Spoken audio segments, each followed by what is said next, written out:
desde mapas ocultos hasta barajas antiguas y la mano del muerto. Estoy a punto de revelarte locuras que desconoces sobre las cartas. Empezando por el oscuro mensaje que se esconde tras el Rey de Corazones. Si alguna vez has prestado atención a los reyes de tu baraja, habrás notado que el Rey de Corazones es único por un par de razones. Una, es el único rey sin bigote. Entonces, ¿qué pasa? ¿Es Amish? ¿Está inspirado en Abraham Lincoln? Bueno, una de las explicaciones más populares para la falta de bigote es que su falta de vello facial significa que es el más puro de los 4 reyes. Aparentemente estar bien afeitado es una indicación de bondad. Esta es una buena idea, pero la mayoría de los historiadores creen que la falta de vello facial del rey en realidad se debió originalmente a un error de impresión.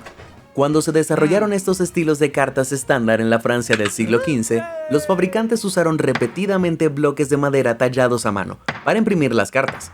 El Rey de Corazones originalmente tenía bigote, pero con el uso este detalle en el bloque de madera se desgastó y no se molestaron en reemplazarlo. Con el tiempo, este se convirtió en el diseño estándar de la tarjeta, pero no es la única rareza del rey sin bigote. Hasta el siglo XIX se le representaba a menudo sosteniendo un hacha de guerra, pero hoy empuña una espada más de la realeza, que parece clavada directamente en su cabeza. La mayoría de la gente piensa que parece que el rey se está apuñalando a sí mismo, lo que le ha dado el apodo de el rey no vivo. Odio la era moderna. Otros han señalado que también es el único rey que no lleva su propio palo en su ropa, ya que su túnica está marcada con flechas que se asemejan al símbolo de picas. Esto, combinado con su muerte violenta y la falta de bigote, también le ha valido el título de El Falso Rey, porque existe la creencia de que es un impostor que fue descubierto y obligado a quitarse la vida. Aunque algunos creen que el rey podría estar siendo apuñalado por otra persona. Esto nos llevaría a una conclusión muy diferente, que el falso rey es víctima de regicidio. Otro dato curioso sobre el Rey de Corazones: todos los reyes de una baraja pueden estar relacionados con líderes históricos reales, pero hablaremos de eso en un momento. Primero exploremos la increíble ciencia detrás del barajado de cartas. Ya sabrás que hay muchas maneras de barajar las cartas. Las técnicas más comunes son el barajado rápido, como el que se usa en los casinos, el barajado hindú, comúnmente usado en Asia, y el barajado por encima de la mano, que es quizás la más sencilla. Cualquiera de estas técnicas, sobre todo si va seguida de un corte de las cartas, garantiza un barajado correcto. El número de diferentes posibles arreglos que una baraja estándar puede contener es 52 factorial, lo que significa que el número es igual a 52 por 51 por 50 y así sucesivamente. El número que obtienes al final es aproximadamente 8, con unos asombrosos 67 ceros después. Eso es más que el número teórico de átomos en el universo, y es probable que ninguna baraja de cartas haya sido barajada jamás de la misma manera 2 veces. You serious? Sí, si comenzaras a barajar las cartas desde el momento en que comenzó el universo y terminaras en el momento en que terminó, teóricamente nunca lo harías en el mismo orden, lo cual es alucinante. Increíblemente, el estudio de la probabilidad como rama de las matemáticas surgió cuando 2 genios matemáticos, Pascal y Fermat, comenzaron a hablar sobre las apuestas con dados y cartas. La probabilidad sigue siendo un aspecto importante de los juegos de cartas, y en el póker, los jugadores expertos saben exactamente la posibilidad de obtener ciertas manos. En una partida de Texas Hold'em, la probabilidad de obtener una pareja es del 43%, la de un trío es del 5%, y la de obtener una escalera real, la mejor mano del juego, es de tan solo el 0.0032%.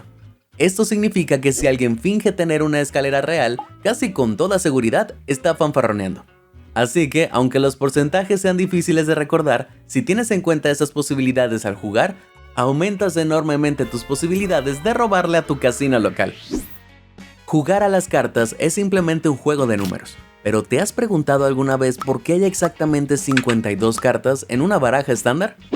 Bueno, gracias a los franceses. Distintos países desarrollaron distintas versiones de barajas, que iban desde 24 hasta 52, pero la versión francesa de 52 cartas se convirtió en la más popular a nivel mundial, extendiéndose fácilmente gracias al colonialismo francés e inglés. 52 parecía ser la cantidad justa, y los jugadores coincidían en que podían jugar mejor con este número. Lo más interesante es la relación entre una baraja de 52 cartas y nuestro calendario. Al fin y al cabo, el año tiene 52 semanas y los 4 palos se alinean con las 4 estaciones. ¿Aún no te convence? Pues hay 13 cartas por palo y 13 semanas por estación. Además, las 12 figuras de la baraja se alinean perfectamente con los 12 meses del año. Finalmente, si sumas el valor de todas las cartas de la baraja y añades una por el comodín, obtienes 365, el número de días del año. El otro comodín añade un día adicional para los años bisiestos, así que una baraja de cartas se ajusta perfectamente al calendario. Pero antes de que empieces a imaginar locas teorías conspirativas, se cree que esta extraña conexión no es más que una inquietante coincidencia matemática. Ahora sabemos por qué hay 52 cartas en una baraja, pero ¿de dónde surgieron las cartas de juego? Bueno, en algún momento del siglo IX, China se convirtió en la primera región del mundo en presentarlas al público general. Estas cartas presentaban imágenes de monedas o tiras de monedas, y podrían considerarse los primeros palos. Se cree que realmente actuaban como sustitutos del dinero, como las fichas de póker, y cada palo representaba simplemente un aumento del valor monetario. A partir de aquí, en el siglo XIII, se desarrolló una forma más reconocible de los 4 palos, con estas barajas mamelucas de Oriente Medio. Llevan 4 palos distintos: espada, copas, monedas y palos de polo. Sí, en serio, a los árabes medievales les encantaba jugar al polo. A partir de aquí se dice que los comerciantes italianos trajeron las cartas mamelucas a Europa en el siglo XIV, y se hicieron tan populares que la iglesia empezó a llamarlas el libro ilustrado del diablo. En 1463, Inglaterra incluso prohibió las apuestas con cartas, excepto el día de Navidad. ¿Lo oyes, Fyodor? ¿Puedes apostar un poco en Navidad? A pesar de los esfuerzos de la iglesia, las cartas se extendieron por Europa como la pólvora, pero no todos estaban de acuerdo sobre cómo debían ser los 4 palos. Las barajas italiana y española fueron las primeras en evolucionar a finales del siglo XIV. Ambas incluían espadas, copas, oros y tréboles, a medida que los palos de polo se convertían en un arma contundente más genérica. En el siglo XV los suizos también desarrollaron sus propias cartas, con los increíblemente extravagantes palos de bellotas, flores, escudos y campanas. Sus figuras también eran diferentes, con una versión de la J llamada Under y una versión de la reina llamada Over, que representaba una especie de noble. Las barajas alemanas del siglo XV fueron las primeras en usar corazones, y los otros 3 palos eran bellotas, campanas y hojas. El palo hoja probablemente te resulte familiar, y algunos historiadores creen que los franceses lo adoptaron directamente a la pica al crear sus palos en la década de 1480. Además, a pesar de tener forma de hojas de trébol, este traje francés todavía se llamaba claps, porque evolucionó a partir de los trajes con forma de trébol utilizados en Italia y España, y de los palos de polo de las cartas mamelucas del siglo XIII. Algunas partes de Europa aún utilizan sus antiguos palos tradicionales, pero los diseños franceses pronto se convirtieron en los más utilizados en todo el mundo gracias a su simplicidad. También se cree que representan diferentes clases sociales: los corazones para el clero, los diamantes para los comerciantes, los tréboles para los agricultores y las picas para los militares, ya que tienen forma de lanzas medievales. Los palos franceses pronto se impusieron en todo el mundo, pero al principio las cartas no estaban estandarizadas, por lo que venían en todo tipo de diseños extravagantes. Estas cartas talladas en hueso parecen sacadas de una tumba antigua, pero en realidad fueron creadas en la Inglaterra victoriana. No fue hasta finales del siglo XIX que las empresas pudieron cambiar los bloques de madera por equipos de impresión más modernos, para producir sus cartas en masa. Así las cartas se estandarizaron aún más, y estas extravagantes cartas finalmente evolucionaron hasta convertirse en los palos familiares que todos conocemos y amamos. En un momento veremos los orígenes de un misterioso quinto palo conocido como el águila verde, pero primero es hora de volver a la corte real. Cuando ves a los 4 reyes, probablemente asumes que son solo representaciones genéricas de individuos vagamente reales, o si tienes un cerebro podrido como yo, piensas en el jefe de Dark Souls. Pero algunas barajas francesas antiguas del siglo XVII vinculaban a cada rey con líderes históricos específicos, mostrando sus nombres en la carta. El rey de tréboles estaba marcado con Alexandre, en honor a Alejandro Magno. Este legendario gobernante griego lideró el reino de Macedonia y creó uno de los imperios más grandes de la historia en el siglo IV a.C. Esto lo convirtió en la cara perfecta para los tréboles, ya que originalmente se creía que representaba autoridad, subyugación y poder. El rey de diamantes estaba marcado con César, el título usado por los emperadores en la antigua Roma. No está claro si representaba a Augusto o a Julio César, pero el rey de diamantes es el único que aparece de perfil, como aparecería un emperador en una moneda romana. El rey de picas solía llamarse David, en honor al mítico rey de los judíos que mató a Goliat con una piedra y una honda en la Biblia. Nuestro viejo amigo sin bigote, el rey de corazones, se llamaba Rey Carlos, en referencia al padre de Europa y primer emperador del Sacro Imperio Romano Germánico, Carlomagno el Grande. Durante su reinado, el viejo Charlie promovió las artes, la literatura y la educación, así que el corazón enamorado le sienta de maravilla al emperador. Curiosamente, según relatos de primera mano, también tenía relativamente poco vello facial, en una época en la que las barbas eran comunes entre los hombres con poder. Por lo tanto, es posible que el rey de corazones estuviera vinculado a él después de que el error de impresión eliminara el bigote de la carta. Algunas cartas antiguas del rey de corazones que llevan su nombre sí lucen barba y bigote, así que es difícil saberlo. A pesar de la falta de vello facial de Carlomagno, muchos artistas a lo largo de la historia lo siguieron representando con una gran barba y un bigote, porque bueno, así es como se esperaba que se viera. Esto podría haber dado lugar a cartas conflictivas como esta. Mi fanart siempre me representa con unos buenos abdominales. ¿Alguna vez te has preguntado por qué la baraja solo va del 2 al 10? ¿Qué ocurre? ¿Acaso los antiguos fabricantes de cartas confundieron accidentalmente letras y números y pusieron una A en lugar de un 1? No eran tan ignorantes. La palabra as deriva del antiguo término francés as, que significa una sola unidad de medida, tomado del nombre romano de una moneda de poco valor. La palabra se usó por primera vez en un contexto de juegos para describir el 1 en un dado de 6 caras, ya que designaba una sola unidad. Esto se trasladó a las cartas, y en la mayoría de los juegos el as fue la carta de menor valor durante mucho tiempo. El primer ejemplo de un as alto proviene de la Venecia del siglo XVI, con un juego llamado Trapola. A medida que la trapola se popularizó, otros juegos comenzaron a usar el as como carta alta, y ahora casi siempre se clasifica por encima de los reyes. Curiosamente, hoy en día a veces se pueden encontrar barajas con 1 en lugar de ases. Por alguna razón, ver un 1 en una carta resulta bastante inquietante y elimina la carta favorita de todos, el as de picas. Esta carta suele tener un diseño más elaborado que otros ases, y no es por la canción de Motorhead. Esta práctica se originó en Europa en el siglo XVI, cuando muchas naciones instituyeron un impuesto a la fabricación de naipes. Durante el reinado de la reina Ana en Gran Bretaña, se colocaba un sello ornamental en cada baraja tras su producción para demostrar que el fabricante había pagado el impuesto. El as de picas fue elegido para el sello, ya que solía ser la primera carta de la baraja. Finalmente, en 1765, la agencia tributaria británica comenzó a imprimir sus propias cartas de as de picas para evitar la evasión fiscal, y se les aplicaron diseños intrincados para dificultar su copia. Falsificar estas cartas se castigaba con la muerte, y en 1805 un criminal británico llamado Richard Harding fue condenado por falsificar un as de picas, y ejecutado en la horca en noviembre de ese año. A partir de entonces, el as de picas se conoció como la carta del ahorcamiento o la carta de la muerte, ya que jugar con un as no oficial podía literalmente costarte la vida. A finales del siglo XIX, las leyes se flexibilizaron y los fabricantes de naipes pudieron volver a imprimir sus propios ases de picas. Pero para entonces, producir un as de picas ornamentado se había convertido en una tradición, así que los fabricantes continuaron haciéndolo, a pesar de la macabra historia de la costumbre. Más adelante veremos por qué el as de picas también se le llamaba la carta de la muerte durante la guerra de Vietnam. Pero primero te contaré cómo usar las cartas para hacer trampa en los casinos. Los juegos de cartas pueden ser de mucho riesgo. En Las Vegas los jugadores pueden apostar miles en una mano, y si pierdes una partida de Yu-Gi-Oh, acabarás en el reino de las sombras. Así que comprensiblemente los casinos intentan dificultar al máximo las trampas. Pero aún puedes si tienes la baraja adecuada.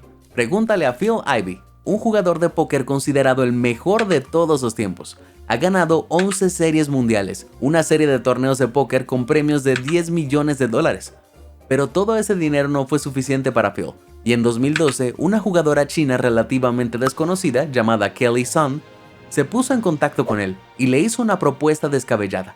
Sun era una genio de las matemáticas, capaz de calcular números en un abrir y cerrar de ojos, y se había dado cuenta de que muchos casinos usaban barajas con diferencias casi imperceptibles en el dorso. Mira estas cartas, son idénticas, ¿verdad? Te equivocas. Como puedes ver, el patrón de diamantes de una de ellas está cortado, lo que resulta en una ligera diferencia. Esto ocurre porque la impresión en masa nunca es perfecta, y cuando se producen miles de patrones idénticos, las cosas pueden desalinearse ligeramente. Sun se dio cuenta de que estas imperfecciones podrían usarse para obtener una ventaja competitiva, ya que si sabes que un as o una carta baja tiene un patrón particular en el reverso y puedes identificarlo en la mano de otro jugador, llevas ventaja. Llamó a la técnica clasificación de bordes y colaboró con Ivy para usarla en partidas de baccarat de alto riesgo, un juego en el que el casino solo tiene una pequeña ventaja sobre sus jugadores.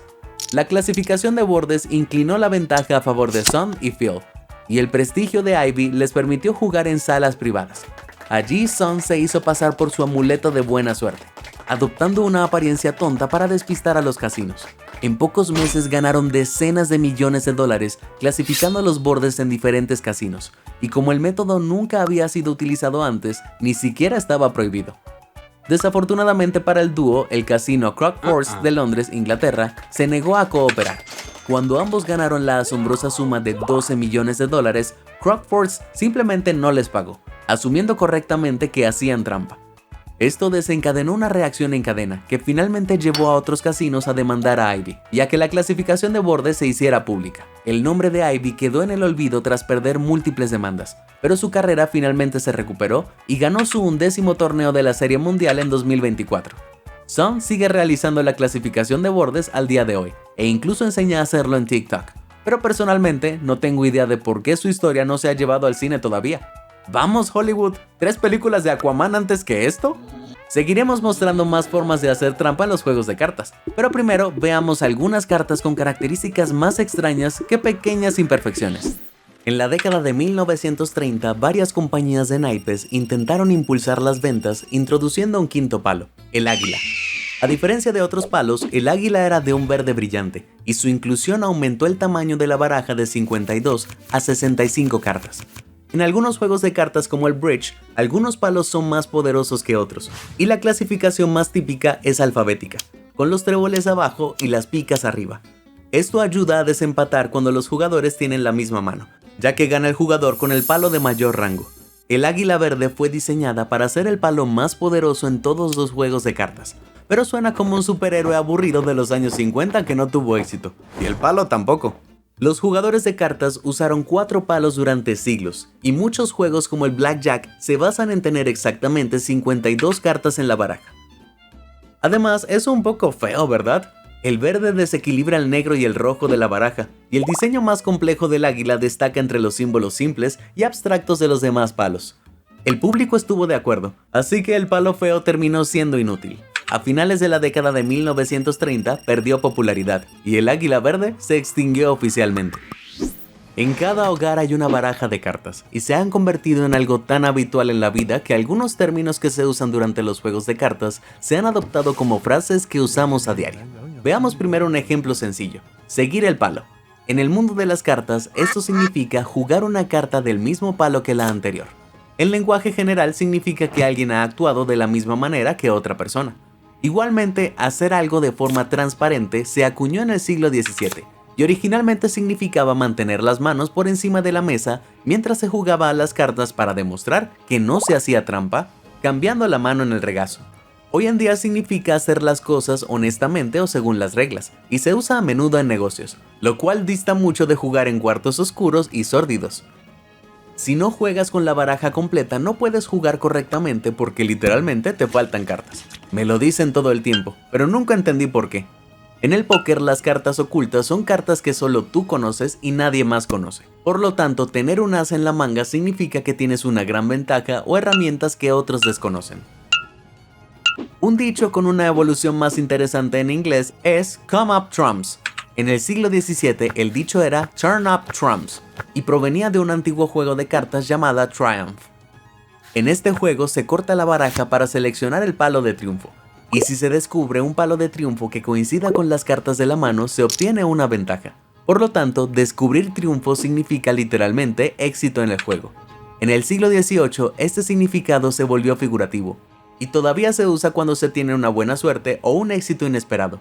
Hay muchísimos más. Las cartas están echadas, sube la apuesta. arriesgar demasiado. La cantidad de expresiones idiomáticas inspiradas en las cartas es enorme, y apuesto que es algo en lo que nunca habías pensado. Hoy en día la mayoría de la gente asocia el Joker con la increíble actuación de Heath Ledger, o con esta monstruosidad de Jared Leto. ¿Pero te has preguntado alguna vez dónde surgió esta singular carta? A principios del siglo XIX, el juego de cartas Euchre implicaba usar una J como carta de triunfo llamada Best Power. En la década de 1850 los jugadores decidieron que el Best Power debía tener su propia carta, así que empezaron a usar la carta de muestra en blanco que venía con cada baraja. Pronto los fabricantes de cartas aprovecharon esta oportunidad, creando cartas Bauer únicas con motivos florales y emblemas arquitectónicos, que a menudo incorporaban el logotipo de la compañía. Algunas también presentaban pequeños bufones peculiares, y se cree que esta elección deriva de la ortografía alemana original, Euchre. Los jugadores de cartas amaban el diseño de los comodines, así que cada vez más compañías empezaron a cambiar las cartas de Bowers por Jokers, y se desarrollaron más juegos con cartas de Joker. Para la década de 1940, las barajas con 2 comodines se convirtieron en la norma, y como es la única carta sin un diseño estandarizado, la gente empezó a coleccionar los Jokers de diversas compañías. El resto es historia, y personalmente me alegra el cambio. ¿Te imaginas a Batman compitiendo con el mejor Bauer? Hablando de peleas, veamos las alocadas maneras en que los militares han usado las cartas de juego. Las cartas más vendidas del mundo son Bicycle Cards, una marca creada por la United States Playing Card Company de 1885. Originalmente las cartas presentaban una bicicleta de 2 ruedas, debido a la popularidad de la bicicleta en aquel entonces. Pero este no es el único dato interesante de la historia de la compañía. Durante décadas, Bicycle Cards ha tenido una estrecha relación con la guerra. Durante la Segunda Guerra Mundial, los gobiernos de Estados Unidos y Gran Bretaña solicitaron la ayuda de la US Playing Card Company para ayudar a sus prisioneros de guerra, ocultando planes de escape entre el anverso y el reverso de sus cartas. Según la Convención de Ginebra, los prisioneros de guerra pueden recibir paquetes de ayuda de la Cruz Roja, y durante la Segunda Guerra Mundial estos paquetes incluían naipes. Así, los aliados utilizaron esto para pasar de contrabando planes de escape a sus hombres. Y el ejemplo más famoso ocurrió en el castillo de Colditz, que albergó a cientos de aliados capturados durante la Segunda Guerra Mundial. Durante la guerra, los aliados intentaron más de 130 escapes de Colditz, y 30 de ellos tuvieron éxito gracias a las engañosas barajas de los prisioneros de guerra. Bicycle también produjo barajas de observación durante la Segunda Guerra Mundial, para ayudar a los soldados estadounidenses a identificar aviones, tanques y barcos pertenecientes a otras naciones. En 1966, durante la Guerra de Vietnam, se enviaron cajas enteras con el as de picas a soldados estadounidenses, para que las dejaran sobre los cadáveres de las tropas del Viet Cong. Esta guerra psicológica fue motivada por 2 tenientes, que escribieron a la United States Playing Card Company, pues creían que el supersticioso Viet Cong veía las cartas como un símbolo de muerte. Esto es bastante irrespetuoso con los muertos, y resultó ser un mito, pero las cartas Bicycle volvieron a usarse en 2003, durante la guerra de Irak. Estados Unidos emitió una serie de tarjetas de los más buscados a soldados estacionados en Oriente Medio, que mostraban los nombres y los rostros de varios altos funcionarios iraquíes y conocidos terroristas. El presidente iraquí Saddam Hussein era por supuesto el as de picas, mientras que sus 2 hijos eran los ases de diamantes y tréboles. La idea era que al jugar con estas cartas, los soldados se familiarizaban profundamente con los nombres y rostros de sus enemigos más buscados, para poder identificarlos al instante si los veían en el campo de batalla. Pero por lo que sabemos no sirvieron de mucho, ya que los altos mandos iraquíes no combatían habitualmente frente a tropas estadounidenses comunes. Quedaron como recuerdo genial. Si alguna vez te encuentras jugando al póker con jugadores experimentados, puedes sentir que hablan un idioma completamente diferente. Los juegos de cartas han existido por siglos, y ciertas manos han adquirido apodos curiosos, como la mano del hombre muerto, compuesta por 2 ases negros y 2 ochos negros. Esta infame combinación de cartas recibió su nombre por ser la última mano del famoso forajido Wild Bill Hickok. Hickok fue un pistolero legendario del siglo XIX, que se cobró la vida de al menos 6 hombres en tiroteos 1 contra 1. Por desgracia para el viejo Bill, no tenía ojos en la nuca. En medio de una partida de cartas en Deadwood en 1876, un borracho buscapleitos llamado Jack McCall se acercó sigilosamente a Wild Bill y lo mató a tiros. Aunque Macao fue capturado y llevado ante la justicia, el asesinato tuvo tanta repercusión que los periódicos informaron sobre las cartas que Wild Bill sostenía al morir. Esta mano ha vivido por siempre como la mano del hombre muerto, y ahora se considera un símbolo de mala suerte en el juego, y la División de Homicidios del Departamento de Policía de Las Vegas la utiliza en su logotipo. Otra mano con gran historia es la de As Rey, a veces llamada la mano caminando de regreso a Houston. El póker estaba en auge en Dallas en la década de 1950, lo que atraía a jugadores de alto riesgo de Houston. El jugador de cartas TJ Cloutier acuñó el apodo al notar la frecuencia con la que los nuevos jugadores sacaban As Rey y sobreestimaban la calidad de la mano. Esto los llevaba a jugar demasiado, perder todo su dinero y tener que caminar de regreso a Houston. Gracioso, ¿no? También hay apodos mucho más tontos y directos. Si juegas una doble pareja compuesta por 2, 3 y 2 reinas, acabas de jugar a las camareras. ¿Por qué? Pues porque tienes reinas con bandejas. Por alguna razón tener un 6 y un 9 se llama cena para 2, pero no entiendo por qué. Si tienes la suerte de sacar 2 ases, puedes llamar a la mano cohetes de bolsillo, balas o picos, debido a que las A mayúsculas son puntiagudas. De igual forma, un 8 y otro 8 se conocen como los muñecos de nieve, o las 2 damas gordas porque bueno, míralos. Mi apodo favorito, sin embargo, es el de una reina, 3 ases y un rey. Esta mano se conoce como el pato. ¿Lo captas? Por sus letras quacks. Si quieres hacer trampa en un juego de cartas, existen muchas barajas con trucos diseñados para ayudarte. Un ejemplo es una baraja unidireccional, con patrones o imágenes asimétricas en el reverso, como esta baraja Bicycle con ángeles. La diferencia es muy sutil, pero si sostienes las cartas boca arriba, este pequeño cuadrado aparecerá sobre el hombro derecho del ángel. Si le das la vuelta, el cuadrado quedará a su izquierda. Pero ¿cómo puedes usar esto a tu favor? Bueno, solo funciona si eres quien reparte. Si barajas las cartas con antelación de modo que el cuadrado del reverso esté a la derecha en todas las cartas, excepto en los ases, sabrás qué jugadores de la mesa tienen un as. Un repartidor experto podría hacerlo sin que nadie se dé cuenta, y una vez que sepa quién tiene una carta en particular, podría cambiar su forma de jugar para inclinar la balanza a su favor. Por esta razón, las cartas asimétricas suelen ser poco comunes, y cualquier casino que se aprecie no se atrevería a usarlas. Pero un grupo demográfico entre los que las barajas unidireccionales son populares son los magos, quienes pueden usarlas para colocar pistas en la baraja. Por ejemplo, la carta de ese espectador está boca abajo, así que sé que es un as. Genial, ¿verdad? Las manos básicas del póker incluyen pares, escaleras, colores y escaleras de color, como la mano más alta posible, la escalera real. Pero ¿sabías que a veces las manos más conocidas no son las únicas combinaciones de cartas que puedes jugar? Tomemos este ejemplo, el mítico repóker.